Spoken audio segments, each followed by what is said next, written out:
Hey everyone, this is the Moonshine Moonshot podcast about how to improve your communications, and video communications is what we specialize in. Today we are talking about your all-important custom thumbnail, that image that comes up with your video on search engines like YouTube. It's a bit chicken or an egg, isn't it, Sue? Like whether people decide on whether to watch a video based on the description, the headline, or the custom thumbnail. They're all super important, but today we're going to focus on the custom thumbnail.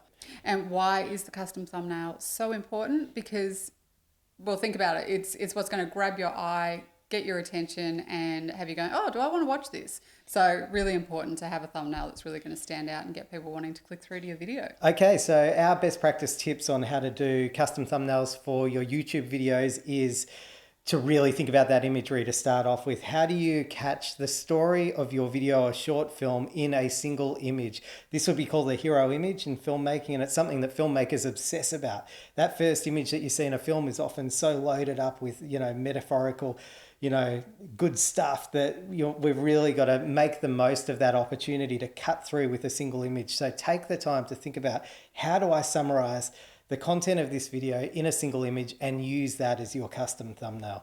So there's lots of tips that we can give you that are not very hard to implement for your own videos, particularly if you're on a tight budget or you just don't have a lot of time for sending it out to graphic designers and what have you. You can do all kinds of things, like you could choose a frame from within the video and do a screen grab and then just resize that and use that as the image, which you can then put text over the top, probably the title of your video. Yeah, I think it would be advisable to put some text over the top of it if there's enough negative space in the frame. The title of your video is a good idea so long as you've really given that the necessary amount of thought about, including a key phrase and a keyword. And we've got other videos that speak to how to write your YouTube video title. And the thing about the titles with the thumbnail is it doesn't have to be exactly the same as the title that you're putting into your metadata for the video. You can change it if you want to. And then it means you can also experiment, because the thumbnail is something that you add to the video in the back end.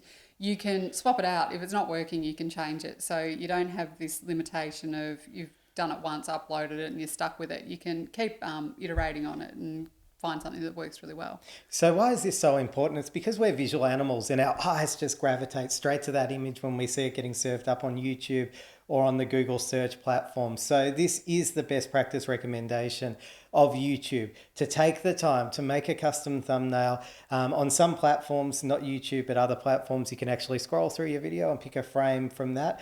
It's another way of doing it, particularly if you've already taken the time to work key hero imagery around a on-screen video title. For instance, you can just go to that point in the video and select that frame, and that becomes your custom thumbnail. That's good on a platform like Vimeo.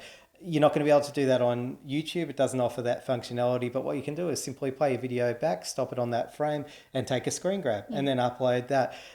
If you haven't done that within your video, that's fine too. Just go to the right frame or create a still picture frame, which you might have shot while you're doing the production.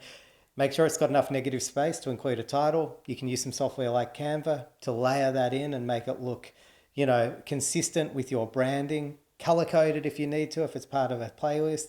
And voila, you're done. You've made a custom thumbnail that's going to cut through, and that could be the difference between lots of views and none at all. But yeah, that's right. And I think also the other thing about thumbnails is that if you're doing a podcast as well, you need channel art for your podcast. Really important to get people to actually click on your podcast when they're searching through whatever platform that they're using.